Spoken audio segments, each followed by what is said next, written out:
Welcome to another episode of the Hospitality Mentor Podcast. And listeners, this is a special one here today. If you've been following me for the last 2 years, I've been working on a very special project. It originally was a glamping project. It has evolved, and now we've created a beautiful landscape resort called BAYA. And I couldn't do this one by myself. I've got a special partner that I want to introduce you today. We've been keeping this one secret for a long time. Folks, I'd like to introduce you to Mr. Ben WolfF, my partner on BAYA. Ben, welcome to the show.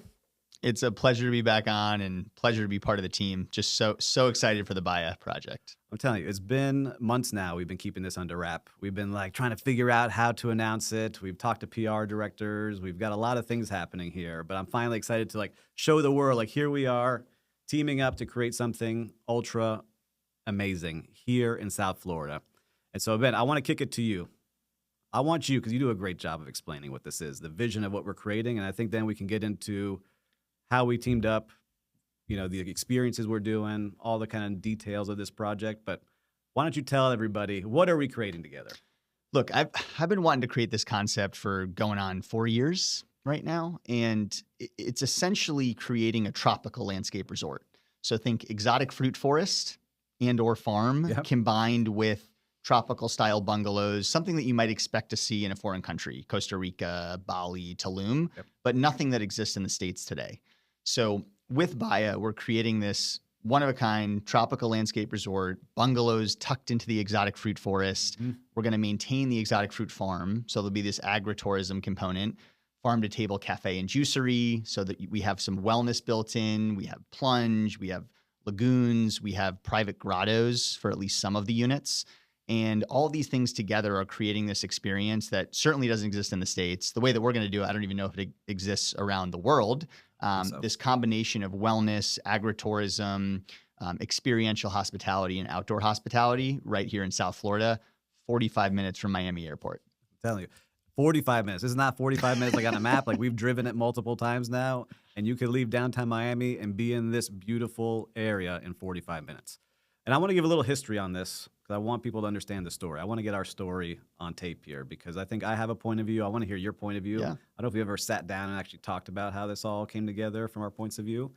But, I was working on this really for 2 years. And it came as an idea because I knew in the vacation rental world, I think kind of like you knew, was this, everything's getting cookie cutter. Everything's really looking the same. The rates are starting to come down. It's harder to make the same amount of money.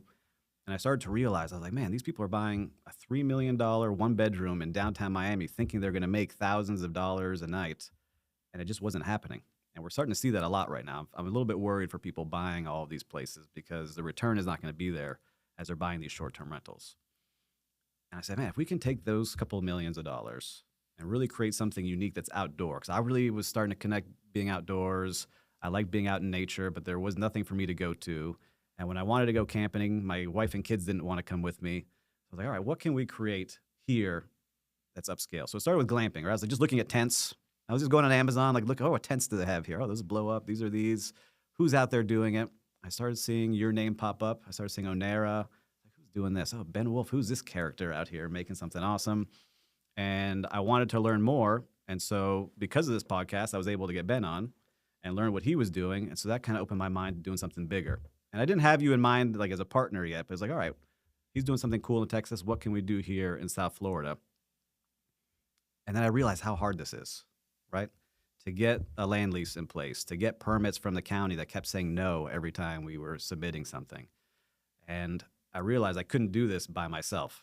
And in talking to some friends, well, get some consultants, get some people that you can pay to do this. Don't give away chunks of the company. I was like, nah, but I like working with awesome people. And when you reached out, I think you reached out hey, I want to do something in South Florida. You were doing tours of areas in the same place. I was like, uh-oh, Ben's coming in. What's going to happen here? He's doing something at a much higher level. I'm going to be okay in my glamping section.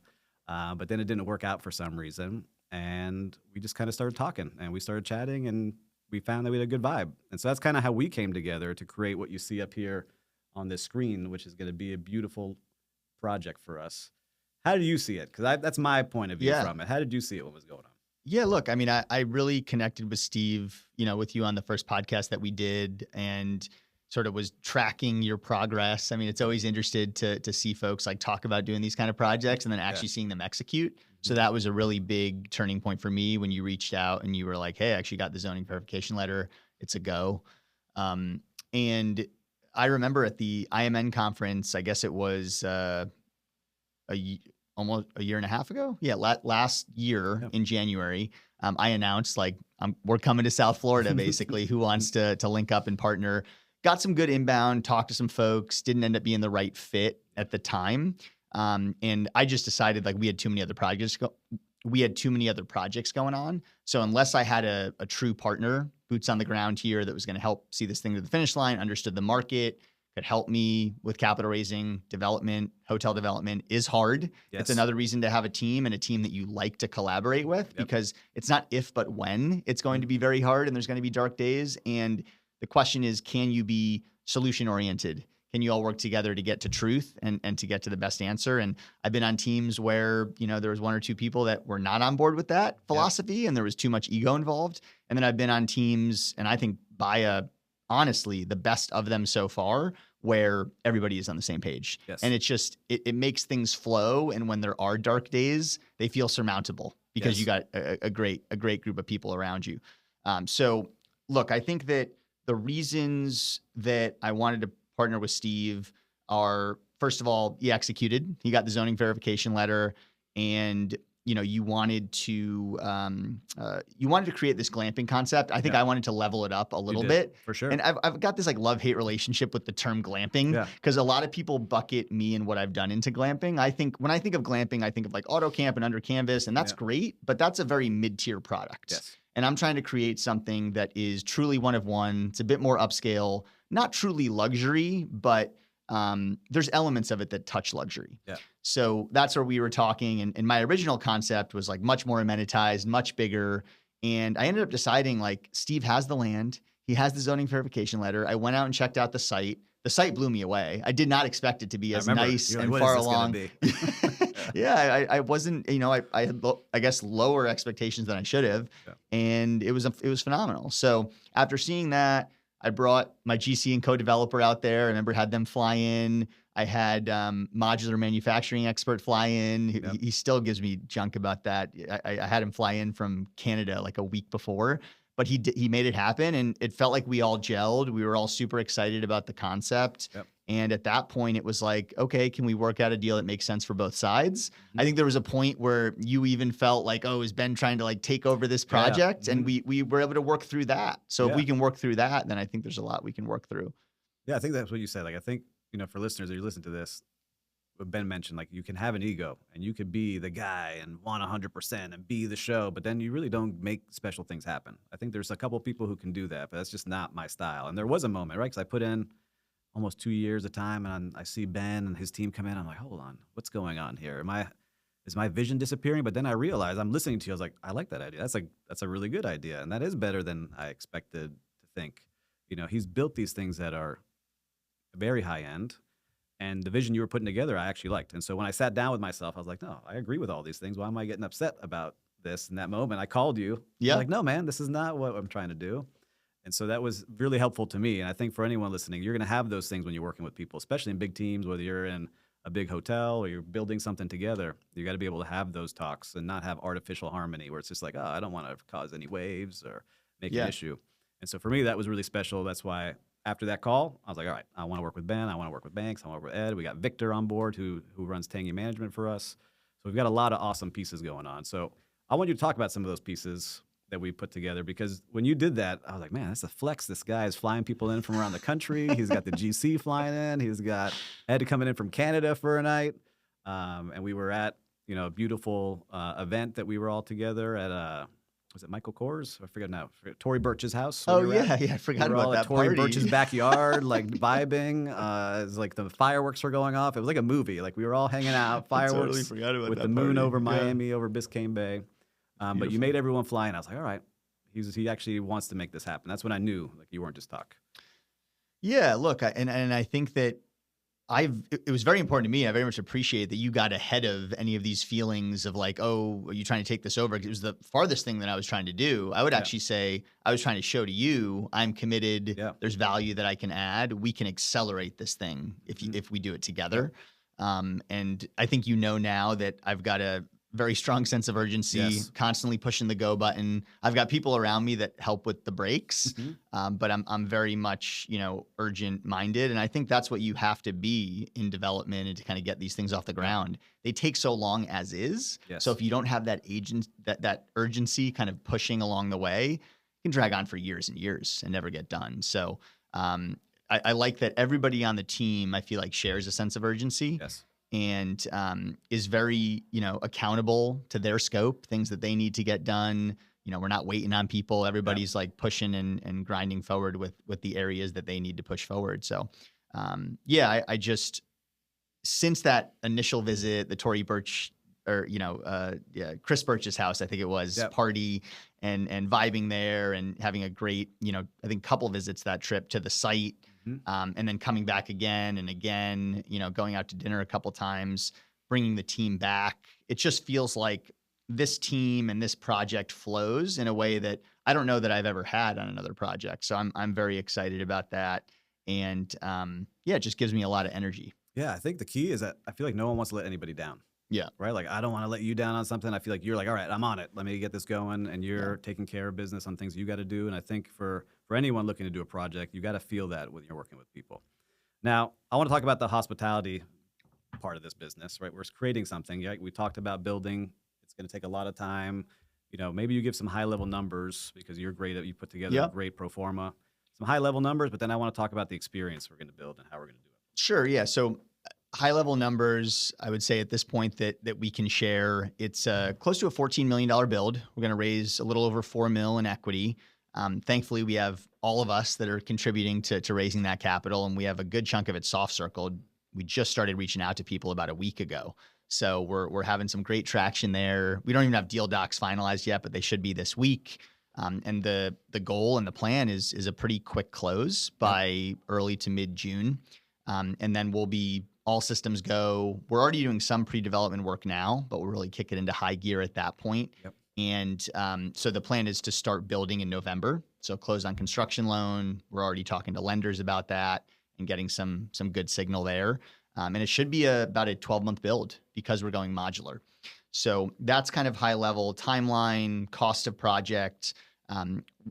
We're underwriting a $600 to $800 ADR, which for this product in this market, is still pretty conservative. There's room there. 70% occupancy. I think the market occupancy is 73%. Again, room there. My Onera properties operate, north of 80%. So we're really trying to leave room in the model and leave room in the projections to hopefully beat them. And we have new components that somewhat new to me, not new to Steve at all, like having some F&B, having a bit more staff than Onera does, but still trying to stay very staff efficient and staff light. So Onera, for example, is 55% NOI margin roughly. And this project, we're underwriting 45%, which those of you that know hotels, still very high. Still very high. In the short-term rental world, I would say, normal, if not even a bit on the lower side for a short-term rental. So I do think we're in that sweet spot.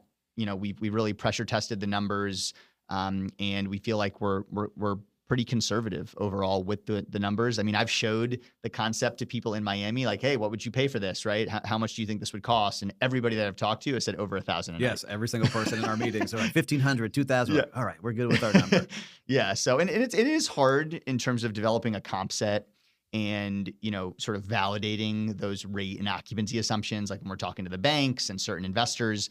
So we are pulling comps from some of the outdoor hospitality players in other parts of the Southeast, because the reality is that they just don't exist in Florida yet. But there's some in Tennessee, there's some in Georgia that certainly back up these numbers. And you could argue that South Florida is a more prime market, more wealth, more people. And if you just look over to the Keys, granted beach, so it's a different vibe, you're looking at, 4, 5, 6x the rates that we're looking at in underwriting. So for all those reasons, we feel really good about the numbers. With all of that said, being conservative, we're still in the mid to high 20s in terms of IRR. So we're well over 20%. And this is a this is a long-term hold. We want investors who want to come in on this deal. We'll build it, we'll refi out of it. So capital will get returned and then some, and then you'll still get this nice yield on the initial capital you put in longer term until we decide to sell. Yeah. And it doesn't mean we're not going to sell for 30 years, which is what we're underwriting, but it gives us the flexibility to sell when we get a great offer. Yes. Right? We're not boxed into we have to sell in 5 years or we have to sell in 7 years. I've been there before, and the best time to sell is when you don't have to. See, that's why I brought Ben on the team here, because he's had this experience already. He went through this, right? You've been through some challenging times. But you've also created some amazing places. And so that's what I saw. Like, he has that experience. So I get that question asked a lot, like, why? And I said, man, we just vibe really well. You got great experience. You've been through this a bunch of times already. And so we're able to create something ultra unique. And so as I sit here with you, I'm very excited because it seemed like not a real thing for a while for me. Just say, like, I kept submitting paperwork, and now, like, we're getting to the point where we have renderings. We have people that are interested in investing in this. We have our concept. We have the land, which is the hardest part to get down here. And now that we have it, I'm excited about building something ultra unique for the guests to be there, because it's one thing to be out in nature, right? I think people think they want to be out there, and then once you get there, it's like, what do you do once you're here, right? Because I think a lot of people go out to go camping and go do, connect. And I saw some of the one that Marriott bought. I forget what it was called, but it's just Postcard. Used to be Getaway. Yeah, Getaway. You're just like in a box, no Wi-Fi, no phone, and you disconnect. But a lot of reviews were like, there was nothing for me to do out here. And so that's why I like our location, because you want to go for a night in the town, you can drive into South Beach. Or go to the Keys. What's Key Largo? 40 minutes away? Not even. It's like 25-minute drive. Wow. And so you're there, and you can be in the scene and then come back to nature.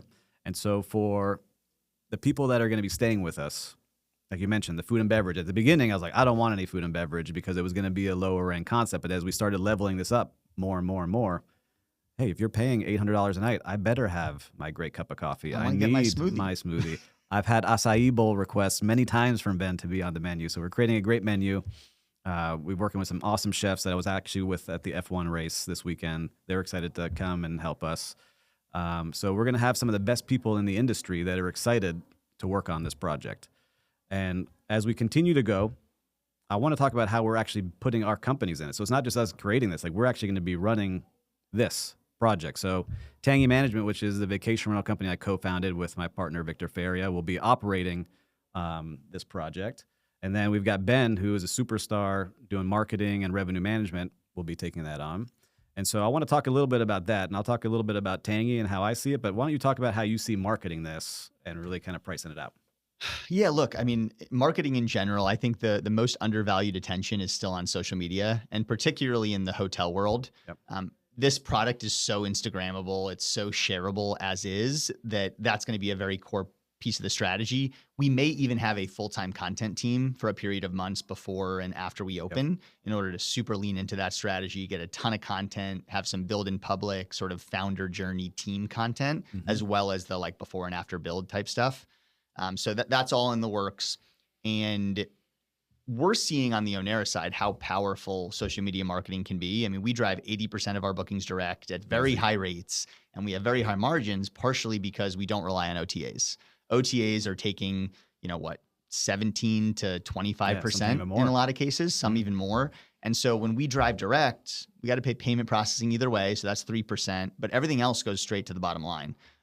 Of course, some of that money is used for marketing, but you're building your following, you're building this, email list, you're building this Instagram following, you're building this community that you can remarket to and that you sort of can keep in your funnel longer term. Yep. So if you keep creating great content, you keep putting relevant stuff out there, they become a fan and a follower. So whenever they want to do that getaway, or, if they're ever coming to Florida and they want to experience something new, they're going to think of your property because you're top of mind. That's so cool. So I have two questions on that, actually, as I'm sitting here thinking about it. When someone tells you, like, why, how do you drive that much through social media? How come they're not booking through Airbnb and the vacation rental sites like we normally see, like a Tangy, right? Like, we still get a lot through that because we have traditional homes and 3-bedroom and pool homes. Like, we get 60% that way. How are you driving so much the opposite way? By creating highly engaging, relevant content, right? It's content that inspires people on, social media, let's say Instagram. So we create viral videos effectively, or at least high engagement videos that pull people in. There's a storytelling component to it. We really try as hard as possible for our content to not feel like ads, because people hate ads. Yes. So you think about the big hotel brands. You look at any big hotel brand social media account, the whole thing feels like one giant TV ad. commercial.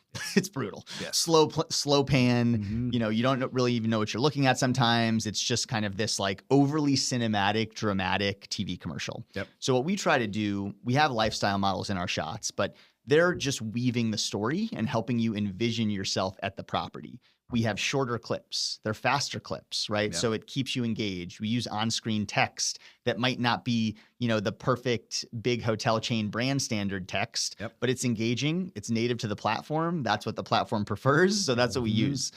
So we're not as, and we have these conversations with bigger brands because we now do social media for, you know, Hyatt Unbound Collection hotels, you know, 4-star resorts that are much bigger and more of the traditional hotel.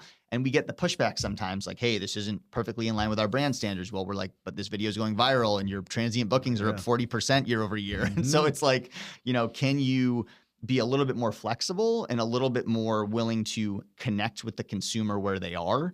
And I think, you know, we're on the same page with that. So we'll lean into that hard. I'm excited about it because like you said, I work with so many hotels still, and I can't say which hotel, but there's a hotel opening, and it is very like that. Everything's an ad. It's not very exciting. They're not getting the engagement they want. Their booking pace is not where they want it to be. I'm like, man, listen, you know, maybe you should start doing some things over here with Ben and his team because they're driving bookings this way. And that's what I'm excited about, because that's why just doing this podcast with you listeners, we want to have this part of the story on the books so that 5 years from now, 8 years from now, once we're open, we can look back say, man, this is how we really put this together. I'm envisioning a reel right now. We can do clips from the podcast and then like show when it's actually being built and then finally open. I feel like that would be really cool. I like it. I think you got it. I'm already envisioning us tomorrow walking the property, like pointing. I'm already getting photos with our Meta glasses and some HD video there. But I am excited because we started really putting this now on paper of what the experience will be like. And so for us, it was one thing like, all right, high level concept, but now how many employees do we need? We started to figure out like, all right, we're going to need a good chunk more than you had at some other properties if we want to level this up to where it needs to be. What's the experience going to be like from arrival? Where are you driving in? Where are you parking? Once you park your car, how do you feel disconnected? Once you're in the unit, what are you seeing? What are you smelling? What does everything feel like? And, you know, I think that part is what I'm most excited about building with you and the team is what does each one of that part of the guest journey feel like? And how do we document that so people feel like, all right, we did put time and money into what these Egyptian cotton sheets feel like, and we did put in what this art piece is and which fruits are on the farm, because we're hand selecting some of the fruit that's going to be there that the farmer actually has, because it's an active farm. I don't know if we shared that. This is an active farm and will remain that way. Like you will see farmers on the land making sure that the trees are good and the lychees are coming out and the mamey is coming out and the bananas are going. So you get to be in this experience that I just think maybe there's only a handful that I can even think of around the world, let alone in the country. And now in this metropolitan city where a lot of these projects are like 2.5 hours, 3 hours from a major city that you have to go to. And we're here. So when you think about that, what are you thinking? How do you feel when you look at our renderings up here? I'm super excited. I mean, remember, I've been envisioning something like this since 2021, really. So my partner in Awasi, Jesse, he actually has a direct-to-consumer exotic fruit box business. I remember you telling me that. And he's got a farm in Fallbrook where he was growing exotic fruit as well. And that's where the fruit box business started. And then they turned into more of a direct-to-consumer business where they source fruit and box it and brand it and ship it. But he was a farmer for a while.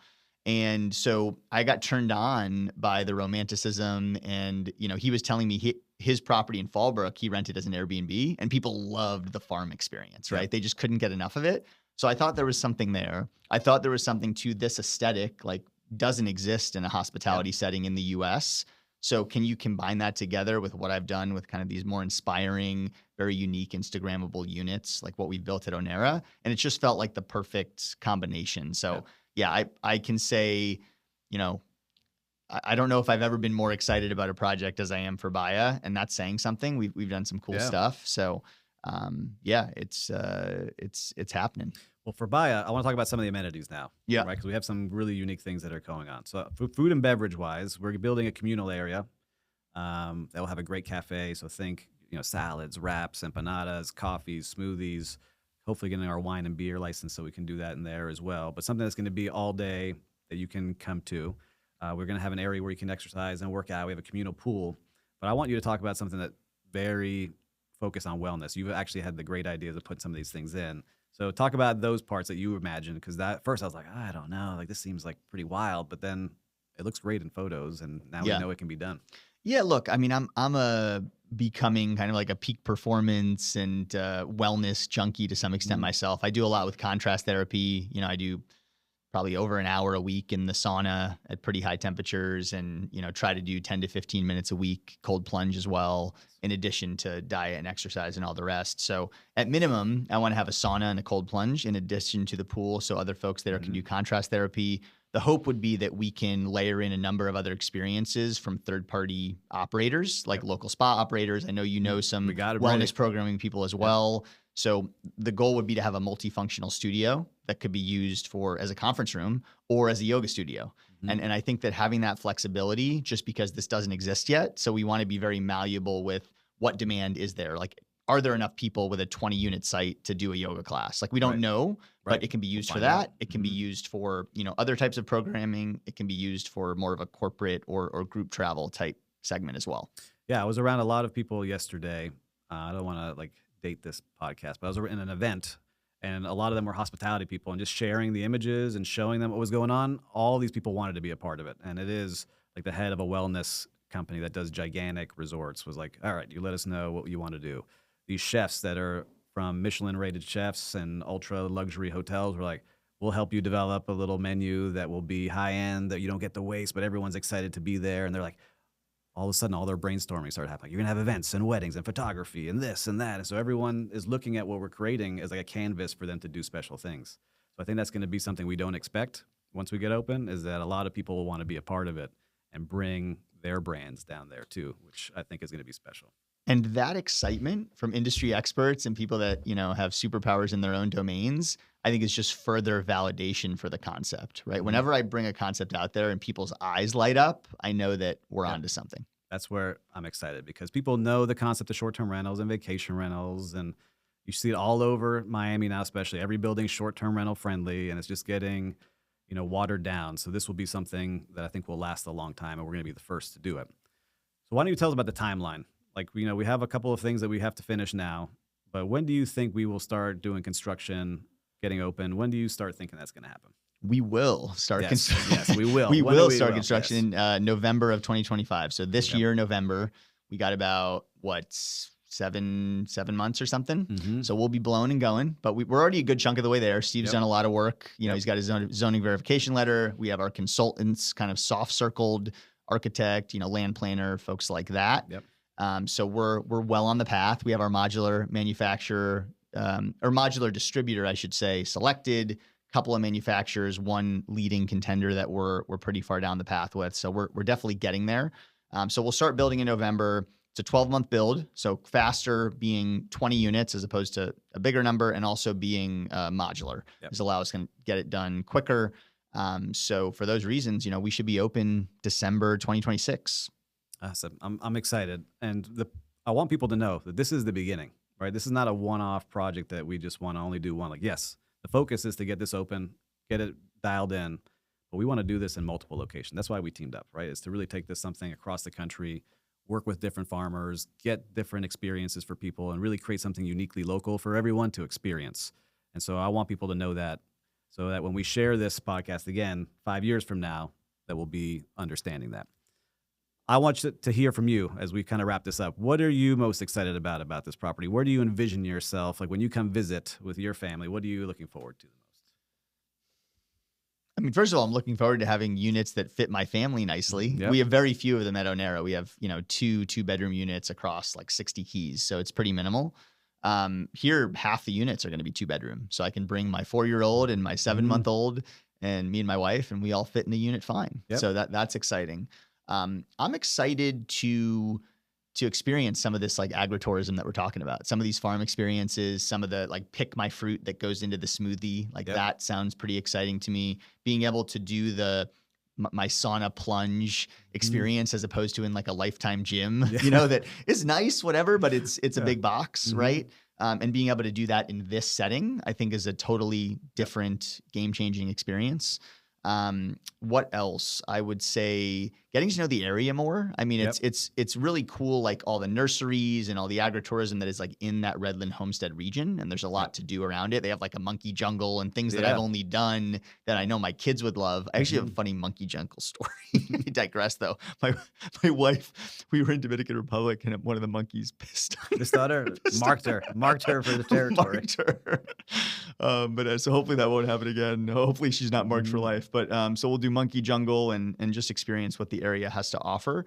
And I hope to do events there. I did an event at Onera Wimberley when we were opening called the Unique Stays Summit, where Yep. we were bringing together all these experiential travel operators and people that had done this successfully. And it was an amazing experience. We had Isaac French and Travis Chambers and Irene Wood and like all these people that have kind of done this in their own little silos, Yep. coming together and sharing information. I'd love to do another kind of summit at That'd be BAYA amazing. once it's open. Oh, for sure. Yeah. We need to do that. Yeah. I think for me, and I want to make sure we clip this team, is that, whenever somebody plans a vacation, they're always thinking themselves poolside.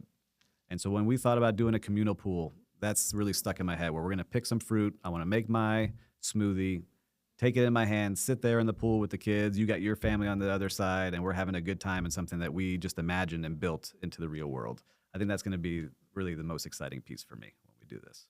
I can tell you that experience of just like a raw piece of land. I mean, in this case, a farm, and then seeing it come to life. Once it goes vertical, the finishes are going in. There's nothing like it. So I'm excited for you to experience that. I'm very excited. So listeners, thanks for joining us on this special edition of the Hospitality Mentor podcast. Make sure to follow us on LinkedIn. We're going to be sharing a lot there. So you got Ben WolfF on LinkedIn. You got Steve Turk on LinkedIn. Make sure to subscribe to both because you will get all the information there. And we'll be sharing the websites and all the other things we have coming up very soon. And if you found any value in this episode or you're excited to stay here with us at BAYA, make sure to share this with one of your friends. I'm sure they'll enjoy it as much as you did. See you next time.